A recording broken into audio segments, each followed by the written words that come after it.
આજે નચિકેતાને વિચારધારામાં એઆઈની વિચારધારા પણ ક્યાંક તમે જોડો તો આને તમે એજ્યુકેશન સિસ્ટમમાં કઈ રીતે લઈ આવવાનો પ્રયાસ કરશો? હું કોશિશ એવી કરું છું નચિકેતામાં કાયમને માટે કે ભાઈ પરફેક્ટ કોમ્બિનેશન હોવું જોઈએ.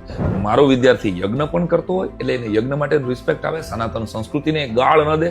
એટલે હું કાયમ કહું કે ગૂગલ અને ગોડનો પરફેક્ટ સમન્વય કરી અને તમારા બાળકને આપો. એટલે એઆઈ રોબોટિક્સ લેબથી અમે રોબોટિક લેબ્સ છે, મારે ત્યાં લેંગ્વેજ લેબ છે, વર્ષોથી કાર્યરત છે, જેનાથી બચ્ચાઓમાં બહુ ફાયદો થયો કે બેસ્ટમાં બેસ્ટ સ્પીકર્સને સાંભળે અને તો એ બેસ્ટ થશે.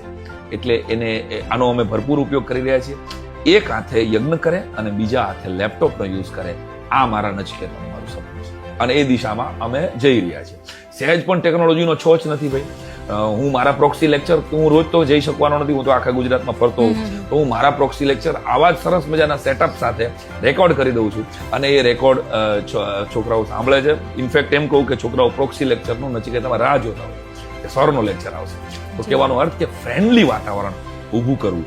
બાળક હવે હાથ મૂકીને ટીચરને પૂછી શકવું જોઈએ, સર મને નથી સમજાય. અને બાળક પૂછે નહીં તો પ્રાર્થનામાં બેઠો હોય ત્યારે જો શિક્ષક ઓળખી જાય કે આજે આ છોકરી કે આ છોકરાના મૂડ નથી, તો એ શિક્ષણ પ્રણાલી સાચી દિશામાં છે, આવું મારું માનવું છે. અને એ સાચી દિશામાં નચિકેતાના ખાલી પગરવ છે.